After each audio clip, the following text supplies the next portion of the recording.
जी सबका के प्रणाम नमस्कार। हम दीपक हमने का बातचीत कल जाई कि भोजपुरी में जो हमने का होली का परंपरा बा, होली गाई न जा तो आज़ादी का आंदोलन में आज़ादी का गीत के लेके कैसे भूमिका रहल बा। दरअसल जो अंग्रेजी सत्ता रहे, हमनी का जो ब्रिटिश साम्राज्यवाद रहे, ओकरा अंतर्गत जो हमनी का गुलामी रहे, ओकरा से मुक्ति के जो कोशिश भइल बा उ भोजपुरी क्षेत्र में होली गीतन के लेके कैसे अभिव्यक्त हो रहल बा, एक कुल चीज के तनी समझे के कोशिश कल जी हमनी का। दरअसल ओमे कुछ और ही चीज एगो संदर्भ बनल रहे कि जौन भोजपुरी लोक रहे, जौन भोजपुरी के इतिहास रहल बा, ओकरा में बहुत सा चीज हमनी के जौन अगल बगल के बा, ओकरा में हम कहीं पढ़त हई तो ओकरा में कुछ नोट भी कले मैंने। हम चाहतनी कि ओकरा के भी हमनी का संदर्भ में रखल जाओ। जैसे मैकार्थी कहलन कि अभी के जौन आंदोलन चलता, आजादी के जौन आंदोलन चलता, 1857 के जौन आंदोलन रहे, वो एक ई कहल मुश्किल रहे कि ई खाली सिपाही विद्रोह रहे। ई मैकार्थी के लिखल बा कि ई खाली सिपाही विद्रोह ना रहे, एकरा में पूरा जनता शामिल रहे। हम ऐसे कहतनी जब पूरा जनता शामिल रहे, चूंकि हमरा आवे के बाद होली गीतन पर, तो अगर कहल जाओ कि खाली सिपाही विद्रोह रहे तो ई ठीक बात नहीं खे। ई पूरा जनता के विद्रोह रहे। आ ई ओ घड़ी मैकार्थी कहतन, ओ घड़ी मार्क्स भी एकरा के बतौले बाण कि दरअसल ये भारतीय जनता का विद्रोह था। तो हम मैकार्थी का भी कथन देखतनी, सर जॉन का भी कथन देखतनी। तो सर जॉन के जौन कथन बा, ओकरा में महत्वपूर्ण चीज ई बाटे कि उ लिखले बड़न कि गंगा पार के इलाका में आ गंगा जमुना के बीच के इलाका में जौन देहाती जनता खड़ा हो गई रहे हमनी के खिलाफ, माने अंग्रेजन के खिलाफ, यह लड़ाई का महत्वपूर्ण पक्ष हुए रहे, ओजा से जुड़ल रहे। ई ठीक बा कि 1757 में जौन प्लासी के हार भइल, 1764 में जौन बक्सर का हार भइल, ओकरा चलते जौन भारतीय अर्थव्यवस्था रहे वो ब्रिटिश साम्राज्यवाद के तहत बड़ा निचला स्तर पर आई। जौन शोषण रहे उ इतिहास में जबरदस्त बा। तो इकुल जौन भारतीय जनता का जुड़ल चीज बा, तो अभी जो हमनी के एगो समझत नहीं जा कि होली का जौन भोजपुरी में अश्लीलता बा, फुहड़पन बा, उहे आइल बा। हम एकरा के भारतीय जनता का स्मृति से आ स्वाधीनता का चेतना से जोड़ के देखे के कोशिश करतनी। ऐसे ही कुल तनी भूमिका बताओ तनी कि प्लासी का लड़ाई का 100 साल बाद जब आवत हमनी का, तो पूरा जौन हमनी का अर्थव्यवस्था रहे वो चौपट हो गई रहे।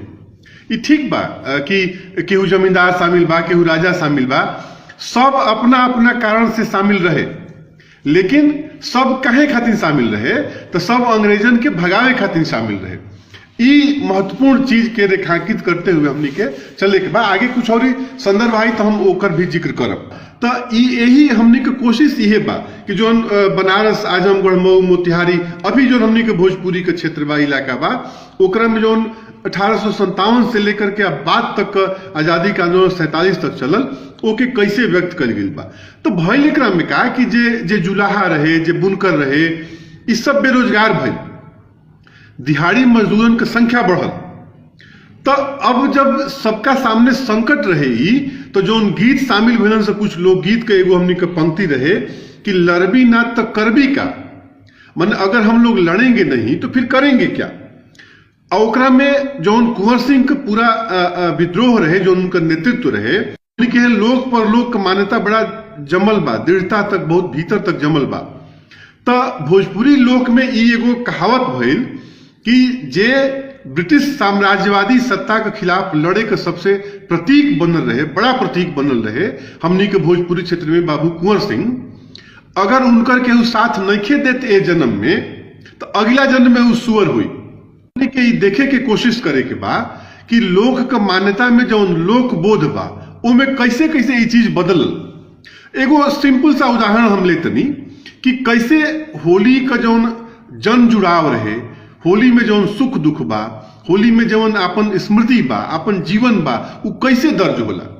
ई जौन फुहड़पन का अश्लीलता का दौर चलल बा, ई बाजार का दौर बा, जौन बाजार हमला करके ई बता रहल बा कि भोजपुरी में अश्लीलता ही एगो मुद्दा बा। या तो अश्लीलता का विरोध करे के बा या ओकरा पक्ष में रहे के बा। ई जौन अश्लीलता का विरोध का भी एगो धारा बिया, उ दरअसल अश्लीलते पर बात करत दिया, जबकि एक कोनो जरूरत नहीं है। बहुत हमने के जौन बहुत स्वस्थ परंपरा बाड़ी सा ओकरा पर बात कल जाओ। तो यही से जौन आज का प्रयास रहल है कि हमने के भोजपुरी में जौन स्वाधीनता का चेतना रहल बा ओकरा पर बातचीत हुई। अब देखिए जा कैसे बदलता, लोग का बोध बदलल कैसे आखिर। तो जौन न्योता होला ना, भोजपुरी में न्योता, चाहे कहीं भी आमंत्रण पत्र दियाला तो हमने को न्योता कहीं न जा। तो जो न्योता दियात रहे, न्योता कहे खातिर दियात रहे? न्योता शादी ब्याह में दियात रहे, अनुष्ठानिक रूप से दियात रहे, मांगलिक काम में दियात रहे, जन्म के अवसर पर दियात रहे, ब्याह का जो भी माने अच्छा चीज कुछ होता ओकरा अवसर पर न्योता दिया है। भगवती में सबका के अवार जवार जहां भी रहे तो न्योता दिया है। अब आजादी का आंदोलन में भोजपुरी क्षेत्र में न्योता का अर्थ बदलल, लोक में न्योता का जौन परंपरा रहे, प्रतिष्ठा रहे, ओकर अर्थ बदलल। ओके तनी देखल जाओ। बाबू कुंवर सिंह के लेके बाटे कि न्योता आइल बा। का न्योता बा कि गांव गांव में डुग्गी बाजल, बात के फरल दुहाई कि लोहा चबाई के न्योता बा जन गौकई के न्योता, चूड़ी फोरवाई के न्योता बा, सिंदूर पुछवावे के न्योता बा, राण कहवाई के न्योता बा। यानी आजादी में लड़े मरे के न्योता दिहल जात रहे। ई बाबू कुंवर सिंह के संगे जो भोजपुरी का स्वाधीनता का चेतना रहे, ई डेवलप होत रहे, ई विकसित होत रहे, ई बढ़त रहे, विस्तृत होत रहे। तो वही न्योता से जोड़ के जब हमने आवत नहीं जा आगे देखत नहीं जाए कुल चीज के, तो होली गीतन के भी तनी देखल जाओ। होली गीतन में बा कि बाबू कुंवर सिंह का जब हार हो गई, पराजय हो गई, तब भोजपुरी लोक का जितना भी जनता रहे, आबादी रहे, वो कहलस कि हमनी के होली ना मनाइब जा। बाबू कुंवर सिंह तोहरे राज बिना अब ना रंगैबो केसरिया, माने अब होली ना खेलब जा। जौन बाबू कुंवर सिंह अपन किला हार गए रहलन, ओकरा बाद भोजपुरी के लोक चेतना में ई दर्ज भइल कि हमनी के होली ना खेलब जाए साल। बाबू कुंवर सिंह के राजे जब नहीं खे तो हमनी के होली ना खेलब जा। अब ओकरा के कैसे हमनी के समझा तनी जा। अब सुनी तनी और एक आदमी होली की, जैसे बहुत मशहूर होली बा कि आहो बाबू तेगवा बहादुर, बंगला पे उड़ेला गुलाल, हो बाबू तेगवा बहादुर। तो तेगवा बहादुर के जौन पदवी रहे वो बाबू कुंवर सिंह के पदवी रहे। एगो और जौन अवधि से मिर्जापुर बनारस के क्षेत्र से आयल रहे, जौन देवर भौजाई के बात कहल जाला कि अब बड़ा अश्लील, बड़ा फूहड़, अब बहुत खराब अर्थ में रिश्ता के व्यक्त कल जाला होली के लेकर के, ओकरा में भी तनी हमनी का देखल जाओ कि जौन लोक बोध बा, जौन भोजपुरी का समकालीन लोक बोध रहे, ओ घड़ी के जौन लोक बोध रहे वो कैसे चलत रहे, हमनी के समकालीनता में आज कहाँ बनी जा। तो झूरी सिंह और उदवंत सिंह मिर्जापुर बनारस के दूगो बड़ा नायक लोग रहे, बड़ नायक लोग रहे। उदवंत सिंह का हत्या का जिम्मेवार मानल गई सर जॉन मूर के, अंग्रेज अधिकारी एगो रहे जॉन मूर। तो ये मानल गई कि उदवंत सिंह का हत्या मूर के कइल बा। आ उदवंत सिंह का ही भाई रहलन झूरी सिंह। तो अब एगो उदवंत सिंह का पत्नी जोन बाड़ी वो झूरी सिंह का भाभी भइली, भौजाई भइली। तो ये लोग का संवाद देखी, अद्भुत बात बा कि जो ना रिश्ता के हमने के इतना खराब बना देनी जा ई बाजार के चक्कर में, ओकर संवाद देखल जाओ तनी। झूरी सिंह बताओ तो उदवंत सिंह के पत्नी से, अपना भाभी से आके ये बात के कि घोड़वा पर चढ़ के पराई गया मुरवा, मूर अंग्रेजी जौन शासक रहे, कि घोड़वा पर चढ़ के पराई गया मुरवा, कैसे ले आई भौजी तोरा आगे मुड़वा। मन हम कैसे ओकर मुड़ी काट के तहरा आगे ले आई, वो तो हमारा भाई का हत्यारा बा, तरह सुहाग के उजड़ले बा। लेकिन न्योता भी जात रहे यही खातिर कि चूड़ी फोरवाई के न्योता बा, मांग उजड़वाई के न्योता बा, सिंदूर पोछाई के न्योता बा, जान कटवावे के न्योता बा, जान देवे के न्योता बा। तो जो न्योता का अर्थ रहे हमनी के भोजपुरी लोक संस्कृति संदर्भ में वो बदलल। अब एगो और चीज हम देखल चाहतनी, अब ओजा देखी तनी कि हमरा देवरा जुझारू हो। तो झूरी सिंह का जौन भाभी बाड़ी उहे कहतड़ी कि हमरा देवरा जुझारू हो, भौजी बलि बलि जाए, माने भौजी ए देवर का शौर्य पर, ओकरा देशभक्ति पर बलिहारी जातिया।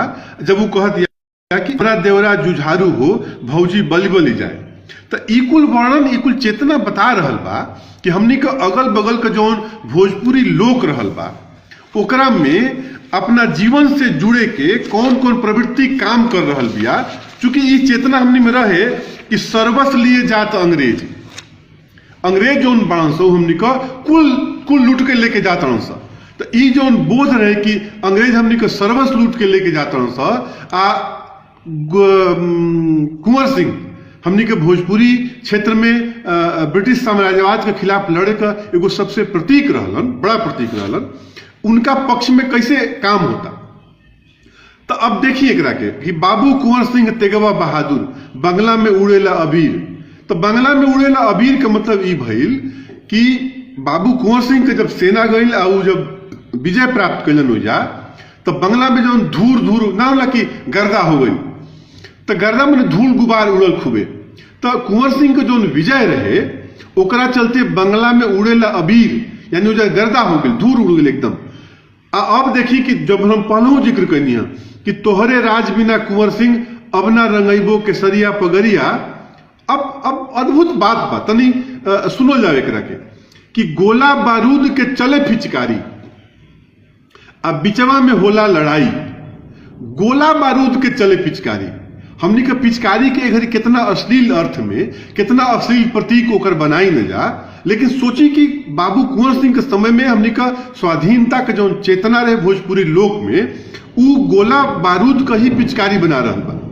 गोला बारूद के चले पिचकारी। और सुनो जब आगे अद्भुत चीज बा एकरा के हमनी का समझे के चाहिए, जाने के चाहिए, अपना अगल बगल भी एके प्रसारित करे के चाहिए। आज का जौन बाजारीकरण भइल बा हमनी के संस्कृति का ओकरा विरोध में बड़ा मजबूती से खड़ा होके चाहिए। क्योंकि हम इस वार्ता का शुरू में यह बात के बतौनी है कि होली के जौन लोकलीनता बा उ दरअसल प्रतिरोध के जमीन पर खड़ा बा। हमनी के जौन प्रतिरोधी चेतना बा, जौन ताकत बा, वो हमनी के लोक में जौन लीनता बा, लोक से जौन जुड़ाव बा ओकरे से आवता। तो एक देखल जाओ आगे तनी कि गोला बारूद के चले पिचकारी बिचवा में होला लड़ाई हो। इतते आइल नवल राधिका उतते कुंवर कन्हाई हो। माने एने राधिका आइली और उन्हें कुंवर कन्हाई यानी कृष्ण का प्रतीक बनावल गई। कुंवर सिंह जी के, बाबू कुंवर सिंह के कृष्ण के प्रतीक बनावल गई। आ जौन युद्ध बा, जौन लड़ाई बा, जौन हमने प्रतिरोध बा ओकरा के मानल गई कि उ नवल राधिका बा। तो ये कितना अच्छा बा कि हमने का कितना पवित्र बनावत जा, कितना ओकरा के अपना संस्कृति अपना परंपरा से जोड़ रहल बानी जा। अब और इतनी आगे देखल जाओ, एक जगह बा कि गोला बारूद के चले पिचकारी। अब फिर देखी कि गोला बारूद के बनल हुक्मा तोपन के पिचकारी। अब एजा तोप के पिचकारी बनावल गई। अब फिर वो बाजार में जितना गीत सुनब ओमे पिचकारी के इतना अश्लील प्रतीक के रूप में देखल जाता, लेकिन एजा तो तोपे के पिचकारी बनावल गई बा। ई भोजपुरी के ताकत बा, ई हमनी के अपन सांस्कृतिक विरासत बा। आ स्वाधीनता का चेतना में कैसे होली गीत काम कैले बा ओकर ई बड़ा प्रतीक बा कि गोला बारूद के बनल हुक्मा तोपन के पिचकारी भोजपुर में रंग उड़त है खेले कुंवर दोनों भाई, कुंवर सिंह अमर सिंह। तो ये लोग दोनों भाई लोग रंग खेलता। तो तोपन गोला बारूद के बनल हुक्मा तोपन के पिचकारी भोजपुर में रंग उड़त है खेले कुंवर दोनों भाई भोजपुर ऐसन होरी मचाई। ऐसन भोजपुर में होरी मचल।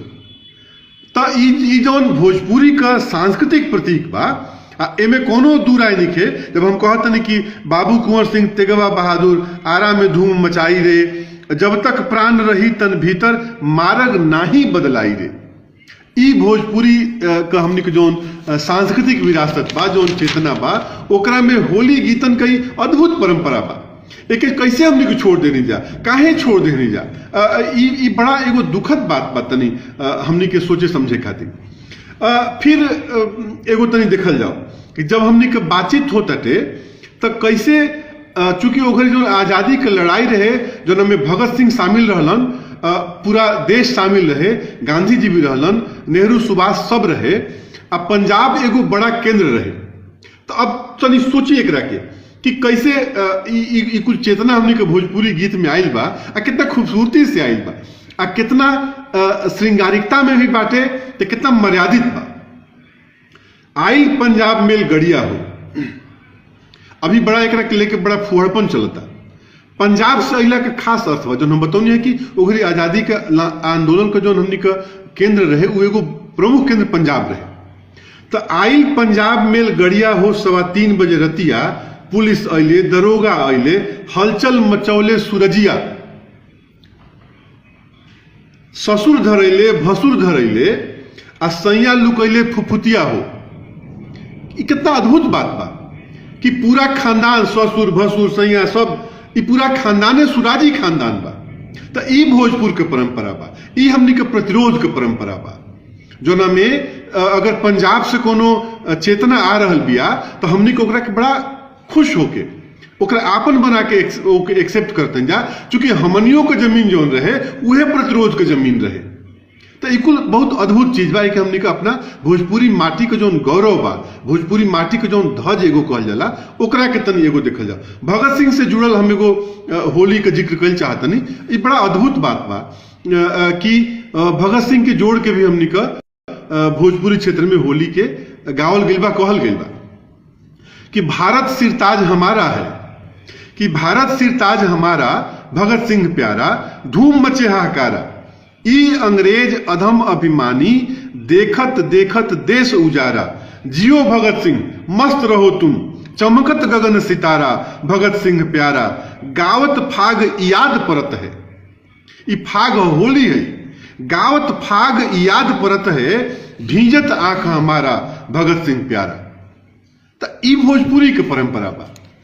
आ गीतन, होली गीतन में जौन स्वाधीनता के चेतना बा, ई एगो अद्भुत बा। मतलब एकरा के यही से हम चाहतनी कि हमनी का बतकही में एकरा के शामिल कर जाओ। अब खाली कुंवर सिंह तक सीमित नहीं खे। आज उस सदाशिव खेलत होरी, हमनी के बहुत मशहूर होली है कि आज सदाशिव खेलत होरी। हमनी के बहुत पारंपरिक होली बा, सब गाइला। मतलब जब भी हमनी के होली खेलल जाई, निकलल जाई तो ई गावल जाला कि आज सदाशिव खेलत होरी। अब सोची कि हमनी का स्वाधीनता के चेतना में ई कैसे आ गइल बा कि आज गांधी जी खेलत होरी। जहां सदाशिव रहलन वो जगह गांधी जी आ गइलन कि आज गांधी जी खेलत होरी, असहयोग के ले पिचुकारी। हमनी के देखने जाए कि पहले गोली बारूद पिचुकारी बनल,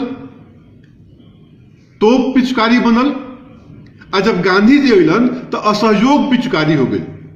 यानी ये जो परंपरा भी हमने जो सांस्कृतिक विरासत बा, यही से हम कहना कि लोक गीत जो बाण सा वो केहू एगो आदमी के गीत नहीं खे, ओकर केहू एगो लिखे वाला नहीं खे। वो हमने के स्मृति में लिखात जाला आ पीढ़ी दर पीढ़ी हस्तांतरित होला। वो के हम अपना हिसाब से मोल्ड कर सकिना, हम अपना हिसाब से उनमें जोड़ सकिना, ऐड कर सकिना। ई लोकगीत का, लोक संस्कृति का सबसे मजबूत परंपरा भी है जो ना कि हमने के बनौले रहे के बाद। तो सदाशिव को जगह पर जब गांधी जी होली खेलत रहन तो पिचकारी उनकर का बा, तो असहयोग के ले पिचकारी और सुराज के रोरी। अद्भुत प्रतीक बाण से एकरा के सुनल जाते ध्यान से कि आज गांधी जी खेलत होरी, असहयोग के ले पिचकारी और सुराज के रोरी। हिंदू मुस्लिम सिख ईसाई सब मिल फाग मचाई, ऐसो रंग न फिर बहोरी। जौन ओ घड़ी खून के होली खेलल गई रहे तो वही के याद में होता कि हिंदू मुस्लिम सिख ईसाई सब मिल फाग मचाई। इस सब आजादी के आंदोलन में जौन अद्भुत होली खेलल, अद्भुत फाग खेलले बा, ओकर ही परंपरा बा। अब गांधी जी का जौन आज हमनी का राजनीतिक विमर्श जौन बा, कई गो दृष्टि के खराब के लिए बा, ओके भी एगो जवाब बा ए होली में जौन हम आगे अभी रोवा के सुनाओ तनी कि गांधी जी नेहरू के मानस तो पटेल के ना बने दिलन, तो सुभाष के ना बने दिलन, तो हई के दिलन, तो हो के दिलन। ई लोक चेतना ऐसे कोनो एकरा मतलब नहीं है। सुनी होली में कि गांधी बाबा के दुआरा पर झरेला मोती, ई होली गीत बा कि गांधी बाबा के दुआरा पर झरेला मोती, कहवा ले आवेले वीर जवाहर, कहवा ले आवेले सुभाष बोस हो, है ना। ई होली बता रहा बा, मतलब वो परंपरा में ही बा। तो एगो पहला जौन रहा होली कि आज गांधी जी खेलत होरी, असहयोग के ले पिचकारी और सुराज के रोरी। हिंदू मुस्लिम सिख ईसाई सब मिल फाग मचाई। अब बाकी गांधी बाबा के दुआरा पर झरेला मोती हो, कहवा ले आवेले वीर जवाहर, कहवा ले आवेले सुभाष बोस हो। तो पश्चिम ले आवेले वीर जवाहर आ पूर्व ले आवेले सुभाष बोस आ मांग रे मांग भाग रे भाग अंग्रेज भाग भाग रे गांधी जी के गोली भैले चरखवा। तो गांधी जी के जौन गोली मतलब ये होला कि जौन भगावे वाला अस्त्र बा, तो आजादी के जौन परंपरा रहे उ हमनी के होली गीतन में बहुत प्रमुखता से दर्ज भइल बा। यही से हम चाहते हैं कि एकरा पर हमनी का कुछ बात जरूर करे के चाहिए, चूंकि ए पर अगर बात नहीं हो तो बहुत सा चीज हमनी से छूट गई बा, हमनी को ओकरा पर ध्यान नहीं जा देते। अब जैसे राणा भयो मर्दाना, अवध में राणा भयो मर्दाना, पहला लड़ाई भई बक्सर में सेमरी के मैदाना, हुआ से जाए पूर्व में जीत्यो तबे लाट घबराना। तो ये जो अवधि भी रहे ओहू में जो कुंवर सिंह का स्वाधीनता के चेतना के जोन रहे ओकर बड़ा गूंज रहे। तो एगो इतिहास जौन अकादमिक स्तर पर लिखल जाला ओकरा समानांतर ही बहुत महत्वपूर्ण इतिहास जौन बा हमनी के लोक स्मृति आ लोक चेतना में भी लिखल जाला। तो जौन रहे कि राणा अवध में राणा भयो मर्दाना आ पहली लड़ाई बक्सर के सेमरी से लेकर के ओकरा में भी और एगो आगे सुनल जाओ कि राणा बहादुर सिपाही अवध में धूम मचाई मोरे राम रे, आ लिख लिख चिट्ठियां लाट ने भेजा, जवाब सवाल लिखा राणा हमसे करब ना चतुराई रे, जब तक प्राण रही भीतर में तुहका खोद बहाई रे, आ जमींदार सब मिल गए मिलके अंग्रेज कपाई रे। तो ये जो पूरा हमने के परंपरा रहे कि जो कहते कि बाबू कुंवर सिंह तोहरा राज बिना अबना रंगइबो केसरिया हो, आ भोजपुर ऐसन होरी मचाई, गोली बारूद के रंग बनायो तोपन की पिचकारी। ई कुल जो परंपरा भी हमनी के ई अभी भी स्वाधीनता के चेतना से आंदोलन से जोड़ के देखे के जरूरत बा। एगो होली का हमरा अचानक याद पड़ल देखनी कि माचिस का रक्त के पहला जौन बा उमें बहादुर शाह जफर के भी मिलावल गइल बा। हिंद में कैसे फाग मचोरी मचे है जोरा जोरी, ई होलियारन के जौन परंपरा भी है एकरा में बहादुर शाह जफर के भी शामिल कइल गइल बा। तो में हिंदू मुस्लिम ऐसा कोनो चेतना ना रहे। ऐसे हमार बार बार यह बतकही के माध्यम से निवेदन ही है बा कि हमनी के जौन होली में स्वाधीनता आंदोलन से जुड़ल परंपरा बिया ओकरा के भी हमनी के स्मृति में राखी जा। आ जो स्वस्थ परंपरा भी है होली का फाग गावे का, आज भी हमनी के होली में बहुत सा व्यंग बहुत सा समकालीन जो विसंगति बाड़ी सा ओकरा पर प्रहार होला, ओकरा पर चोट होला। तो आजकल जो बाजार में अश्लीलता फैलावल गइल बा होली गीतन के नाम पर कि सुनल मुश्किल हो गइल बा, तो ओकरा से हमनी के तनी दूर हटब जा, जब हमनी के अपना के स्वस्थ परंपरा से जुड़ब जा। हम अपन बातचीत खत्म करते नहीं, फिर कब हमनी के होली के और मुद्दा पर बातचीत कल जाए। तो हमारा सबका के प्रणाम, सबका के नमस्कार।